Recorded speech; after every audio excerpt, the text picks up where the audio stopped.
music. I've never, put in any advertisements except when I was first practicing, which was about there he is. Your timing, it's just like magical. It's like, wonder if, and poof, and you're waving and you're smiling. Oh my goodness. Pronounce your first name and I will try to mimic you because you will do it right. Sure. Yeah, it's Samer Mansour. So Saamer. So Samer, and then Mansour. Samir. Oh, fantastic. And if you decide, because I did get to see you with Abby Ritchie on Tech Tuesday, if you want to use your, what do you call it when it's not virtual? If you want to turn off the virtual so that we can better see what you're going to show us, I loved what you were showing. And so, as you can probably tell, this is my real background. I didn't get a background with a cat with a cat tree in the background. The cat, however, placed himself into the room where I always put him on Wednesdays, and I went, we've got it. After a year and a half, Wednesday at this time, it's time for you to be in there, as well as the dog, just in case he wants to bark a hello. They're back in there all curled up. So, Samir, Peter. Oh, this is so great. I got to see you both with other hosts, and Peter already said that it's kind of relaxing to be on this side. He'll get all the answers right because he's the only one that knows his answers. Samir, you are in the Detroit area of Michigan. And Peter, you live in where?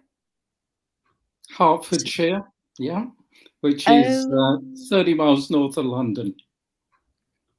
Wonderful. And I'm between Seattle and San Francisco. So I can get to either in about 6 hours. 6 hours? 7 hours? Something like, well, it depends on who's driving. Where is that? Is that like Denver? Me? No, North California? Oh, if you go 7 hours north of San Francisco or 7 hours south of Seattle in Washington near the Canadian border, then you'll end up in a tiny town of Independence, Oregon. But cool. We're getting bigger. I'm bringing you all here on Wednesdays. Oh, I'm so glad. Peter, when we talked before we went live, I was actually thinking that I would try to figure out if all three of us have been in the same country for any amount of time. I believe I had a layover in Detroit. Never saw the outside of the terminal because it kept getting delayed. That's the only thing I've got for Detroit. I don't think I even had a layover anywhere in the UK. I think that layover went over into, what's the big one? Netherlands? Do the Netherlands?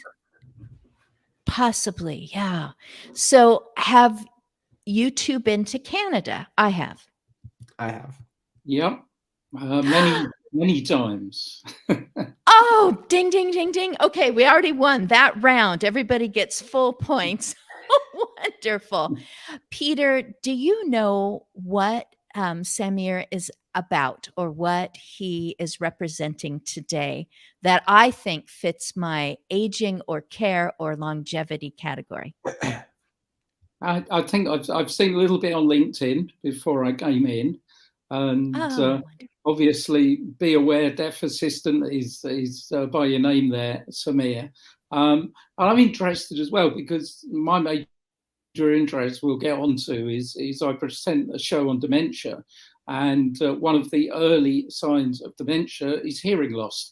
And I've spoken to audiologists about it, so we've got a bit in common there, and I'm very interested to learn a bit more.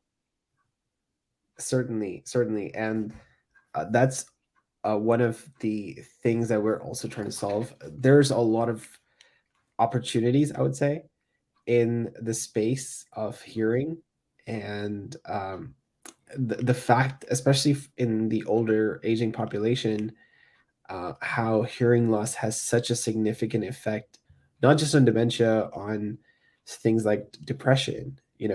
There's so many aspects of it that it's not too difficult to solve. And a lot of people who are older, even if they can get hearing aids, they don't want to use them. So there's a lot of opportunities there, not just for the people who are deaf, but for family members of the people who are deaf, for institutions that serve these people, like the doctor's office. And so we're trying to tackle some of these problems. I'm grateful. I'm so grateful. I know my hearing has changed. I was a classroom teacher, and when I was a classroom teacher for many years before I became a mom, and it just made sense for me to work at a preschool, go from fourth grade, third grade, kindergarten to work at a preschool, and I could be with my children. And that continued. Even our youngest was like, Mom, when are you going to teach at preschool again? And I had been a hired caregiver in a number of different homes for individuals 70 through over 100. And I thought, I would like to go back to that. And the last year that I did that, I had assistants. We really had a big crew, and the children were all half my height. And there were many of them, and they were lively, which is the way I love it. But it got to the point that I just could not bend low enough and get my ear close enough to that small voice to be able to hear it outside of everything else. And when I saw your app and how it could be used, and I have to say, there's one feature of it that I love, and that's that it flips upside down. I don't know that my phone does that right now. I've never tried, but I love that. And I could have walked around with my phone and go, oh, that's what you need. I thought you said. So I thought, now I need to stop that. And I'm glad that I went back to caregiving. But now I know I have options. So I'm so excited about that. Peter, you kind of researched him. Summer, how about Peter? Did you get a chance to peek at anything? Because he has a lot of episodes. That's what I call them. I did not get to see his work. I did check out his profile, and it seems pretty amazing, all the stuff that you do. It's crazy because like this stuff touches everyone's lives. We're not building Uber over here. We're not trying to help people who are trying to get to the moon. We're trying to solve problems that everyone's going to face either today or tomorrow, or they have family members that are going to face these problems. So, like it's definitely amazing to be in, trying to solve problems that everyone's facing. You both are.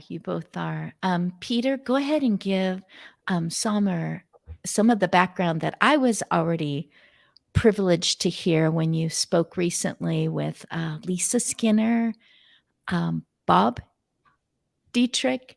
If I get names wrong, but you were on Dementia Summit with her. There were many, many other people that were also part of that.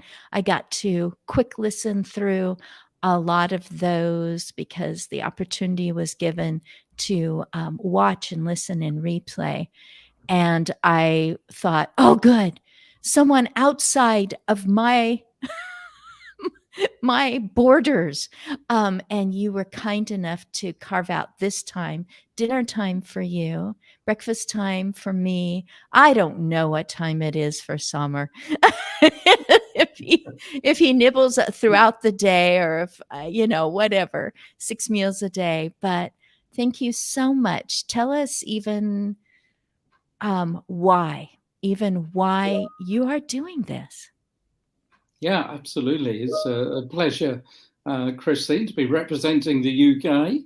And why I'm doing this? Well, my career was in public health for many, many years. And when I finished that career, I decided I wanted to work for a charity here in the UK.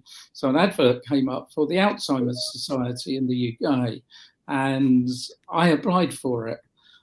And to be honest, within 10 days, I'd got a job with the Alzheimer's Society when I knew probably close to zero about dementia, and was totally panicking, thinking, what have I done?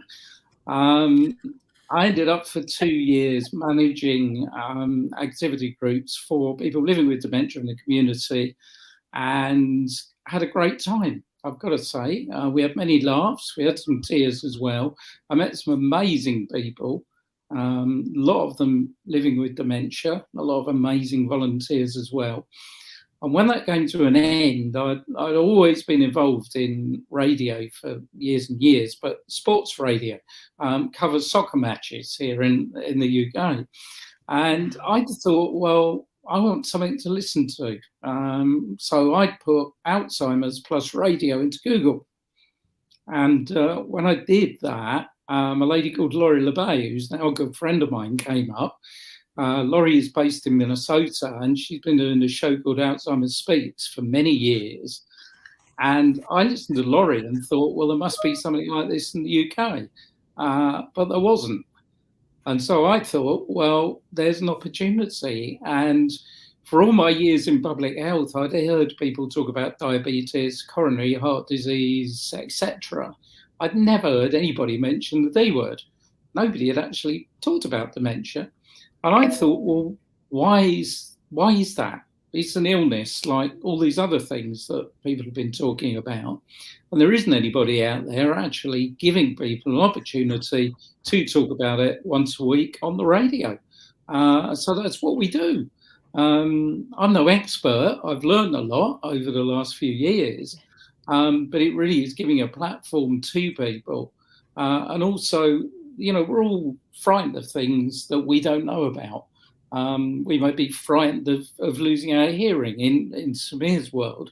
But if we actually talk about it, then things for the majority of people become easier. So, my show is all about taking a difficult subject and just sit down and, hey, let's talk about it.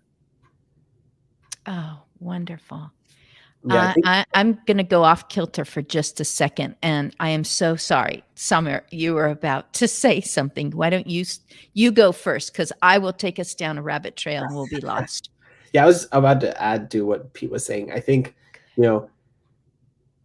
the average lifespan has been increasing across the world, not just in the UK and the US. And so we're going to start seeing a lot more people talk about it as well across the world. And so Pete's show is going to be a great resource for generations to come. It's like we should have started talking about it a while ago, but obviously it's never too late to start. And I think that things like this are definitely, what should inspire more people to talk about other diseases as well.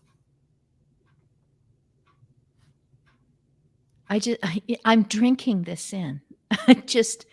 Yes, you're right. Oh, yes. Just love this. Pete, you said that you were an announcer for, did you call it football when you were announcing? Did you call it soccer? Well, we have a big thing about that in the UK, don't we? We call it football, but I appreciate you call your football. So, when I'm addressing an American audience, I always use the word soccer. I would never use it here in the UK with what I do. So, but I do like American football, as we call it as well. My team is the Buffalo Bills. Mainly because they're close to the Canadian border and I've big links with Canada. But for me, it's football. Actually, Detroit calls it football too.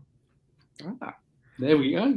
Detroit City Football Club, so DCFC. Cool. Fun fact. Cool.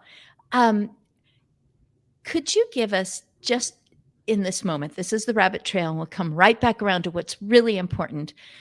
But could you give us an example of your voice? Because right now you are talking with two people and we're talking about things that have gravity and have kind of an intimacy to them, like being having a stigma about wearing hearing aids or even admitting that you need to. What does that mean? Does that mean everything's going down the decline, losing dementia, losing memory, relationship norms? I'm just going to ask you, can you, in a moment's notice, put on your football voice and like as if the action was happening and they're approaching the goal? Do you ever do that anymore? Yeah, I do it every Saturday, obviously, in terms of commentating on football matches. But the way we are at the moment and the myths around subjects like dementia, hearing loss, various other illnesses, the real goal for me is, like I said before, let's get talking about it and let's bring it into the norm. Let's not say to people also, the D word counts for a number of things. One, because we don't like talking about dementia, but also it counts for don't, because people that get a diagnosis of dementia are surrounded by D words, and one of them is you can't do this, you can't do that, you can't do the other, instead of another D word, which is what can we still do? And I'm sure in terms of hearing loss, you've got equalities there with things. And so that's me, that's my voice out there. I want more people to say, yes, that's what we can do. Midday today in the UK, I was talking to a really good friend of mine who's living with dementia. And to be honest, we just talked about life, the universe and everything. And why shouldn't we? Why should my friend who's living with dementia have a big D over his head when his name is Pete as well? So it was a meeting of two Petes, and we're just mates. Pete's got dementia. Well, I've got health problems as well. I've had serious health problems. We don't talk about them. We're just two people having a chat. And you've got to bring all those serious subjects, surely, into that arena. Is it possibly slow puncture Peter Berry? It's not, but I know Peter very well. Oh, good. Peter's one of my friends. There's a picture doing somewhere on social media where I met Peter a couple of years ago. And we had a picture taken together, and Peter and Deb, Deb Bunt, who is Peter's good friend and writes alongside him. There's a big football link between us because we're both big supporters of the British football team Arsenal. So Deb and I are both Arsenal fans, so we know each other very well. Oh, this is great. You were talking about another friend, Pete, also, and just continued communications. It's like, okay, this diagnosis, this disease, this is here, and now we're together. And there are so many. I mean, if you wanted to find barriers, culturally, there would be situations for me to bring in two gentlemen and have them talk to me in this sort of thing wouldn't be culturally normal in some places for me to go through a bunch of categories and find out if you two root for the same team, have the same thoughts about politics, etc. We could find all sorts of walls that would put us each into a cubicle. And I'm actually saying this to segue back to Deaf Assistant, because it could be that someone would say, "Oh, I cannot interact with that person because I see them using sign language." Or I use sign language, but that person has not learned it. They don't feel comfortable with what they know about sign language. So therefore, we cannot have a shared interaction about the universe and weather and grandchildren. And here's Samir going, yes, that should not happen. Just because a person has diminished hearing at this point in life, and for any and every reason, they are not using sign language or feel comfortable with it or whatever, he has got. Did you invent it, Samir, this app to help people to communicate with each other on life, universe, grandchildren, weather, and what's on the menu? Or sorry, we're out of your favorite today. Because I was just thinking about when you said in a restaurant. I'm going to stop jabbering again, Samir.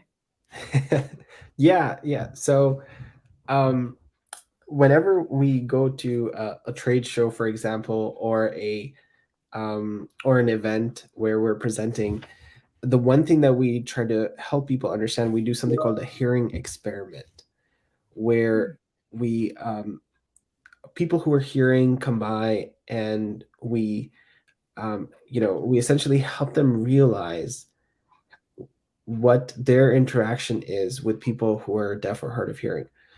And what we found out is, majority of the cases, whenever you see someone who's deaf or hard of hearing, the farthest that you go in terms of communication is you just say hi to them, and you'll just like wave like that. You don't have a normal conversation about football. You don't have a normal conversation about life and all these other things. And we show you through the app, through using the app, especially if a lot of people who are deaf and hard of hearing may also be nonverbal. So them being nonverbal, they're still able to communicate with you, and the speed of communication that you can achieve is pretty fast, and you don't need to know sign language. And so the hope is to get people connected and closer together. Mm. Do you have your app available right now? You could Yeah, show us for on sure. screen. Yeah. I might get closer to be able to see it. No. Don't worry about it. Here, let me remove my virtual blur because I don't have a beautiful background. No, you are perfect. You're the only person I wanted to see. I didn't need to see, whether you have a cat or not. Cat stand. Oh no. Just kidding. Okay, so if you want to download the app, you just go to defassistant.com, and then there's a download button there. It's free to download. So I highly recommend people who are listening, or Christine, if you have a moment right now, you download it. It's free. We don't take any of your data. We don't charge you anything. We don't show you ads. So it's perfectly fine for everyone to use. And we want people to feel comfortable, rather than all the other tools that are out there. They always are trying to get something. They're trying to get someone to charge a subscription, things like that. And once we built it, we noticed there are a lot of apps out there that charge around $100 as a subscription fee to the users. And so it was like, oh, we can charge that amount as well, especially since we do a lot of the things that they do, but we do so much more as well. And we do it in a lot better way. But, it was, going back, we try to think about what was our mission, and then we like we're trying to remove hurdles from people's lives. We're trying to make them have more equity, more equality in their life. But then if you add a price tag that only they have to pay, now you're adding a hurdle, a hurdle to cross this other hurdle, but still it's a hurdle in itself. And so we decided to keep that deaf assistant app free, and we started looking into any other way to make money by not charging people who are deaf. So I'm going to quickly demo the deaf app itself. So here is the app. You download it from the App Store. Once you download it, it immediately comes up over here. And you'll notice, I think it's kind of clear. There's one button. So we made it super simple to use, so people who have weaker eyesight are also able to use it. There's an alert functionality where, let's say you're deaf or hard of hearing, someone's ringing the doorbell, your baby's crying, and how do you know? So you press the button and you press the button, it turns on the noise alert, you lock your phone, and then if there's an alert, if there's any noise that crosses the threshold, you'll see the LED blink, and it just runs in the background. So it barely uses any electricity. It vibrates the phone, and if you have a watch, it'll show you a notification on it. And the speech functionality, if you look at it, essentially if you get stopped by a cop, for example, here in the United States, and you can't hear what the cop is saying, most cops don't know sign language. So how do you communicate with them? So, you just tap on the speech page. It says, I can't hear you clearly. I use this tool to understand what people are saying. And then you can just tap on the button, and instantly it'll start showing everything that I am saying. And if you look at it, it's pretty fast and it's pretty accurate as well. And so the thing is that if you notice, the microphone is over here. So I'm going to hit flip text. So now you'll be able to see it without, having to flip over your neck like that. And then you can also change the font size. So, not everyone requires the big font size. So you can, kind of reduce it. That way you can see more of the text, things like that. And so, for example, if you're a person who is verbal and you're trying to communicate with someone who's deaf, you can use this functionality to communicate with them. And essentially, they'll be able to see it super quick. So you don't have to worry about signing. You don't have to worry about understanding each other. The person who is deaf just goes in here to the text functionality and they can just type, hi. Like usually people who are nonverbal, they'll have a notepad. And then, they'll type over there, then they'll show their response. But with this one, what you can do is you can flip the text, you can type while the person is seeing it, you see? So there is no lag, essentially, in your communication. And then also, for example, if you go to a coffee shop and you order the same thing over and over, like a double, you can store a preset phrase over here at the bottom. Just tap on it, it shows up over here. So really focused on functionality, ease of use, and like that's and we've tested it with a lot of people in so many different scenarios, and we've essentially seen what's the best way to put stuff, what's the best way to do things, and it really seems effective in solving the problem that we intended. So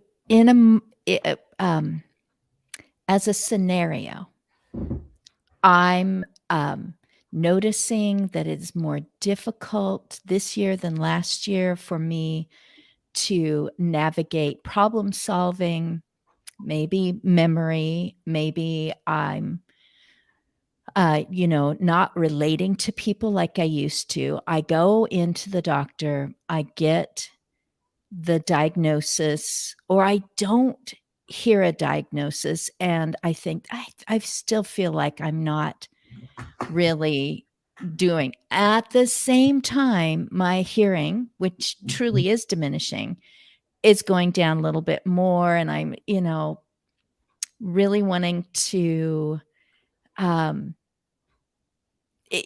I guess I will always have my phone with me, but if my hearing is, I might not put my aids in, when I'm just going to get groceries. So, Summer is my very kind police officer who pulls me over on my way home from the grocery store, and there's just traffic going by and everything.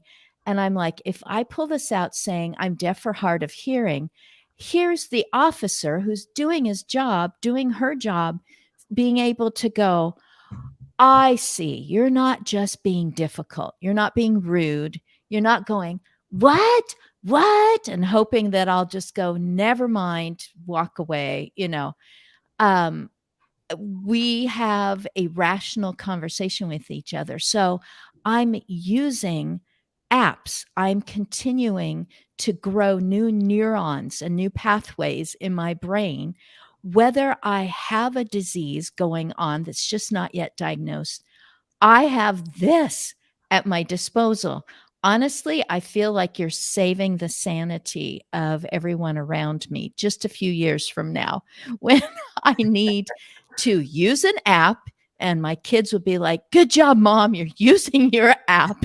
You're not Yeah. shying away from technology. I'm like, of course I am, because this is coming in so handy. There have been so many times where I'm just staring at people's lips going, I think they asked me if I want this because there's such a hubbub going on behind me. Yeah, and I one more appreciate thing that. I did not note, I did not mention in a lot of the things, like there's a lot of other functionalities that I didn't mention, but for example, there's a transcription history. So if you go to the doctor's office, you can recall what that conversation was, and then you can either delete it or copy it. And none of this is sent over to a database. It's not sent over through the internet anywhere. None of that data comes to us. We don't steal any of that. And so you can just review it over time as well. And our hope really is that, like, first, that everyone downloads it, actually use it. If you see someone who is deaf, you can actually use it to communicate with them. But then our hope also is that governments start trying to be more proactive, so that for example, the police force, if they find out someone is deaf, they know exactly what to do. They have a procedure. Okay, let's pull this out, let's use this to communicate. Wow. Just a trolley ride away. We've got 3 buses that do a trolley ride between our community, our city, the city next door, and now it's always the 2 communities together, is a school for the deaf. I'm getting those kind of goosebumps where it's like I could walk in with something and actually have those people. It's part of the university that I attended my senior year before I became a teacher, and I'm just going, oh, I could actually show them something that they might say, okay, I've never seen anything function that way before. Yeah, I mean, This so is fantastic. we were at the CES, and like the number Oh, that's one feedback that we got was, how do we not know about this? And for them, I'm like, yeah, it's a free app. Google doesn't make any money to show you this. They'll show you things that they make money from. And so that's likely why you did not hear about it. You were talking about money being a barrier. So, oi, wow. This just it makes my heart happy for human beings. Just for human beings. For someone who's going, I wish I could interact with this person. They're a person too. I just love it. Oh my goodness. Um, Pete, I know you're muted right now. Is it a good time? Okay. I didn't know if you had background things going on. You said, I'm not an expert. I am also not an expert, but I get to know them. So I believe it's over 200 weeks that you have had a guest. Just tell me about your guests. I want to learn, and I also want to go, oh, I've heard of them. So go right ahead. Well, first of all, I want to go back to the app, which I think is an amazing job. And I hope people in the UK are looking at that, because in terms of not only dementia, well, that I deal with, but in social isolation is a massive public health issue throughout the world. And here we've got something that could really reduce social isolation and bring people who feel they can't have a rational conversation, they are excluded from the world because of their hearing problem, back into it. So, I'm going to be the first one to download it when I come off of here and have a really good look, because I think that's absolutely amazing.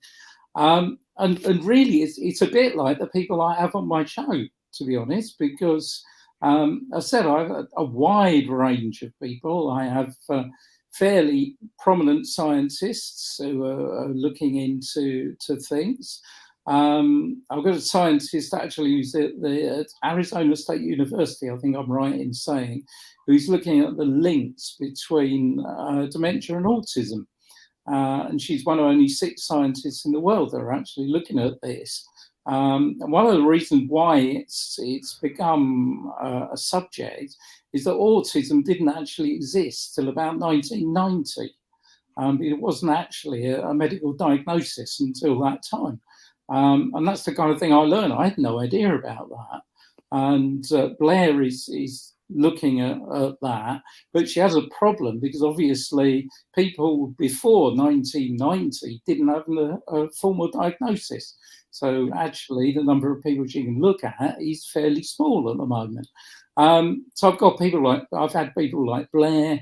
I'll carry on the football link, if I may. There have been a lot of links in the UK between football and dementia, as there have in the US between the NFL and dementia. Excellent book about the NFL and dementia called League of Denial. If nobody has read that or seen it, go and read a copy, because it's horrendous, I've got to say, but it's a really interesting book. Here in the UK, we're not quite as far down as the NFL, because England won the World Cup in 1966. Thought I'd just get that in to still celebrate, because it's the only time we have won it.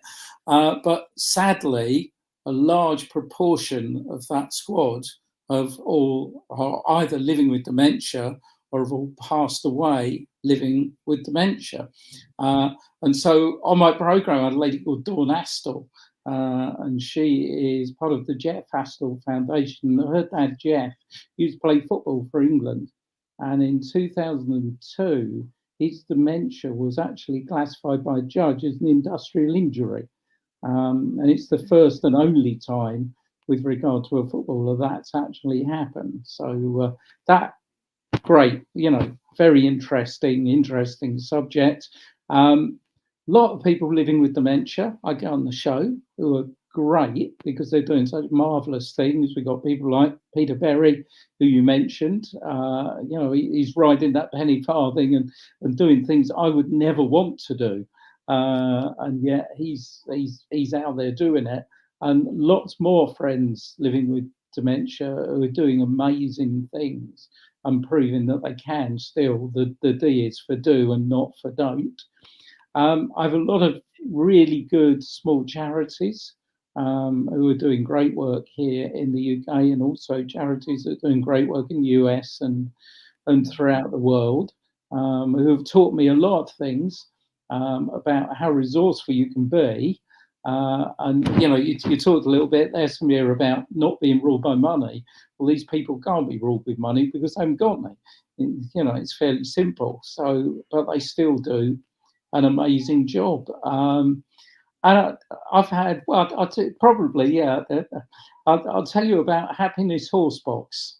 Okay, when I started this program, I never thought I would spend an hour talking to a lady who was a horse rider. He's very loving of horsing and horses, and they're very much her world. And she had the thought, well, there must be people living with dementia in care facilities who used to love horses like I do. But because of their dementia and the fact they're living in a care facility, they're denied that. They can't have that joy anymore. So she thought, well, I'll do something about that. And so she got a horse box, and she takes that horse box now round care homes here in the UK. It's all been done out and everything is perfectly safe. And she lets people once again get in contact with the horses. And it's called Happiness Horse Box. I had no idea there were people doing things like that before I started doing my program. There's a whole project up in Scotland which are dementia dogs. We have dogs for hearing. We have obviously dogs for the blind. We've had for a long time. There also are training dementia dogs who will be able to remind people to take their medication, can take items of clothing off, etc. And so all those things have really been learned in terms of doing my program. We mentioned, and I'll finish off with the Netherlands. We mentioned the Netherlands a little bit earlier on, didn't we, Christine, in terms of when we were talking about air travel. Well, they are very advanced indeed in terms of dementia care, because they've got something called a Hoogwijk, which is a dementia village. And instead of having the traditional care facility, they actually took the footprint of a traditional care facility, knocked it down, and they built a village which is 100% dementia friendly, which is a marvelous idea. And so, that's just a few of the examples of people that I've been so fortunate to meet over the last 4 years we've been doing the show. Wonderful. Wow. You have a very heartwarming job. I love my job too. I get to meet the Summers and the Peters and the everybody's. Jennifer Butte, has she come into your realm? Maury Voicey Barlin? No, that doesn't ring a bell. Oh, Australia. Okay. Oh boy, I believe he, in his category, won. If he didn't, I'll just pretend. I believe he won the Golden Pineapple for reaching an underserved population, especially during shutdowns. How he reached people, like you said, in dementia, memory care. These are your walls. This is it. And how he reached them. And so I guess I just gave you someone else to find out about.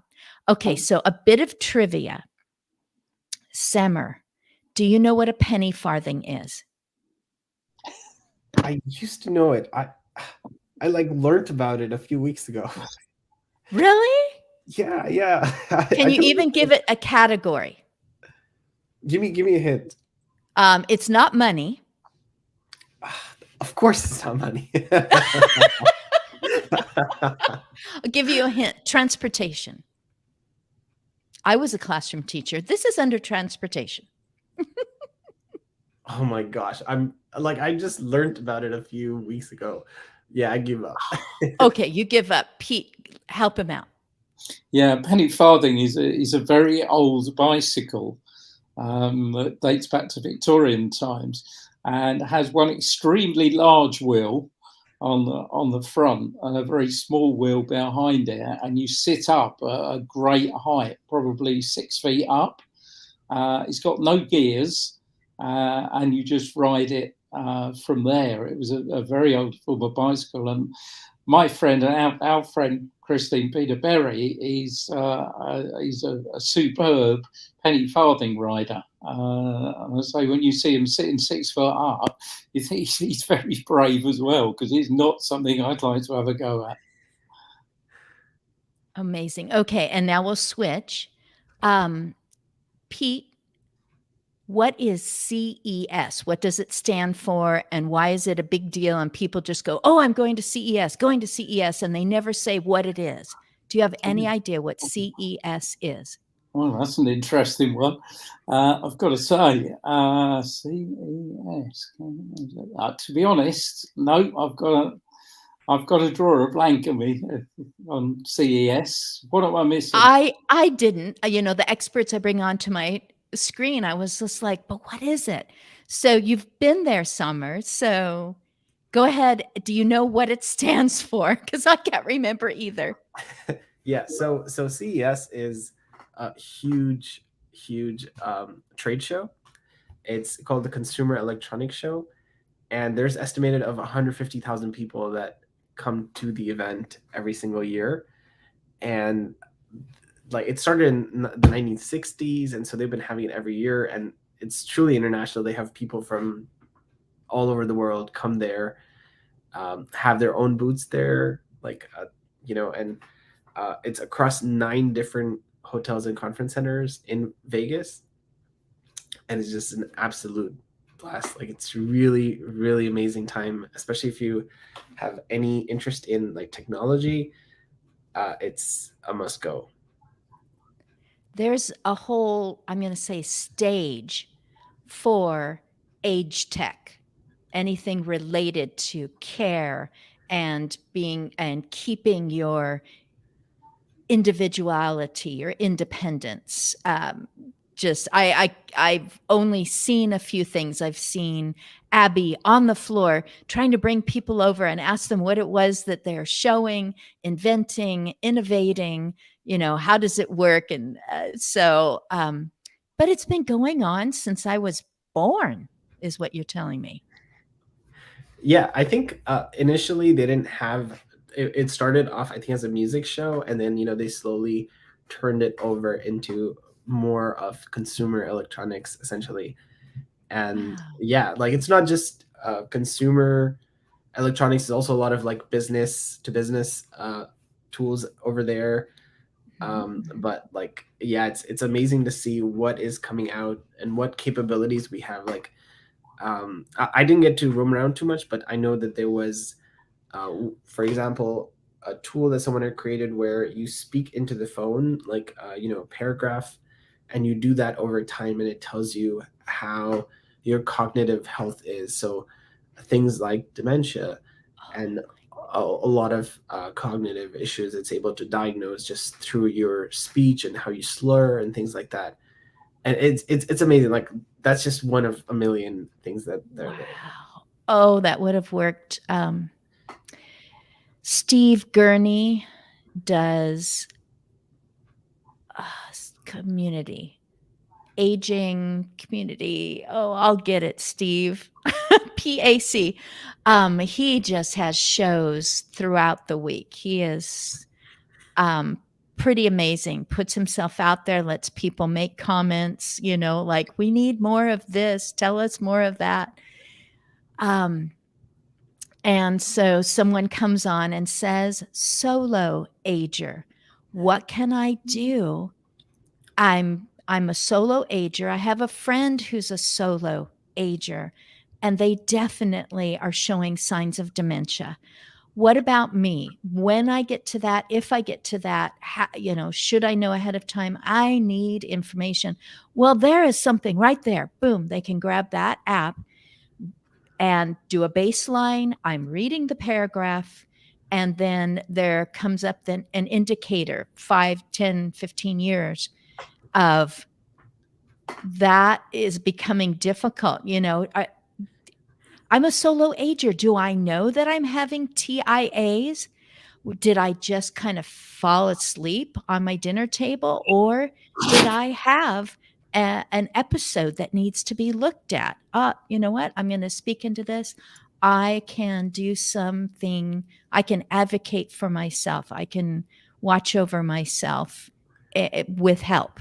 So we're at that point. I will quickly say that my husband, D. Scott Smith, who brought you over nice and big, and we could see your phone so clearly. That worked out so well. Thank you, honey.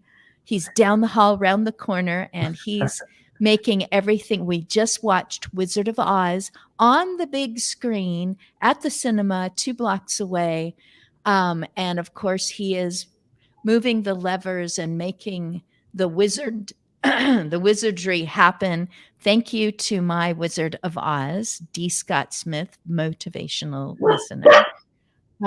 He encouraged me to take an article that I wrote for LinkedIn because someone said it was a good idea, and I wrote it, and he said, expand it into a book. So this is something that I made, was not caregiver, but caregriever kit. It has to do with what I learned from the wonderful people that invited me into their homes when I was their hired caregiver or assistant, and how they were dealing with multiple losses and grieving of anniversaries, pre-grieving, anticipatory grieving, just what I learned from them, and put it into an article and expanded it with my husband's help into a really tiny book. And I did have one person right here in the state of Oregon say, 2 of my clients, I let them thumb through, and they said, I feel like this is so short and it is so practical. I can use this right now, because this goes over to Pete, because my loved one is going into dementia, and there are losses that I am feeling in the way that we always were and the way that we need to be now. And I feel like I can put together a physical self-care kit for me when I'm grieving a loss, and I don't necessarily want my loved one to feel bad. So I can go to my kit, my first aid kit for the loss that I'm feeling, put something into it, take something out of it. I made it myself, so I know myself, but I've put things in there that I can do or reminisce through, or a place to just write something and put it away for another time when I'm feeling low about things that are changing and things that I'm missing and people that I am missing. The other one was me. It's a huge book. And I love what's in it because, again, I learned from the families. I learned from the loved ones of my clients about the changes, and I identified 52 different things that are often age related or longevity related. And I put them in here so that people can say, okay, I might be aging. Apparently I am. I'm a proponent of longevity, so I plan to continue aging. What can I do for my own emotions? Because that is the one thing that affects everything as you age, is how you feel about that prescription, about that change. And also, I can be proactive in my relationships and growing relationships, whether I'm a solo ager or I have 17 grandchildren. I can be proactive in how I'm going to keep those relationships resilient, and how I'm going to be emotionally brilliant through my aging. So those are my 2 books. Which one of you would like to give your contact information first? Yeah, my contact information is, well, I haven't quite got around to writing the book yet. I think I may do one day, but who knows? I'm on the the normal social media channels. The artist formerly known as Twitter, as I call it these days, which is obviously X, at TDW Radio. We're on Instagram as well, TDW_radio. And probably the biggie is where you can find all the shows, which hopefully will be appearing on the screen. And I won't have to go through the entire web address, but it's there it is, ukhealthradio.com, program The D Word. You'll find the last 100 episodes of the D Word up there, all for listen again and download. And there's a new one appears every Monday. And the email, love to hear from people, is tdwradio@gmail.com. And D stands for do. What do I do despite that diagnosis. Absolutely. Yeah. So I would love to follow and maybe binge watch some of your previous things, Pete. For us, so we have, we obviously had to make money, and so we have two tools that we use to make money from. One is called Health Scribe, and it is great for medical purposes because it works offline, and you're able to essentially I can do like a quick demo too. You're essentially able to start speaking with your patients. So if you're a caregiver, you just tap on a button and it immediately starts picking up words, and it's a pretty big font size. So if you're giving care to patients, it's a fantastic tool. The other thing that it also does, so apart from just being useful for deaf and hard of hearing people, we also do live translation. That's also offline, so it doesn't use the internet. And 30 seconds, if you don't speak anything, it'll just erase everything. So you don't have to worry about HIPAA compliance and all that privacy issues. But there's a lot of different languages that it can translate it to as well. So for example, this one's Spanish. You just tap the button, and if there's a patient of yours that's Spanish speaking, it immediately picks up everything that you're saying and gives it to them. So that's one tool, and we charge a subscription fee for subscribers. If you're interested, email us. Our email address is on the website. The other tool that we have is called conference captioning. So if you have a conference or a classroom and you want to provide deaf accommodations, it's super simple to set up, takes 15 seconds, and you're able to do that. And that's also a subscription. Oh, why wouldn't a medical professional want to have that themselves at their office and go, finally, I can really help anyone who has any difficulty with seeing, hearing, understanding? They can instantly say back, you switch it to your original language, and they can say, I don't understand. Do you mean I should take it bi-weekly? Does that mean twice a week or every 2 weeks? What a difference. Oh, thank you. Thank you for clarifying. Now we know why you have not been getting better, or you've been getting sicker, because I said bi-weekly. Clarification. Oh, Yes. this has been great. We are just moments away from the top of the hour. I'm so glad you two met each other, and I'm going to let somebody get to lunch, somebody get to dinner. I'll have breakfast, and we'll have a portion of the world covered here.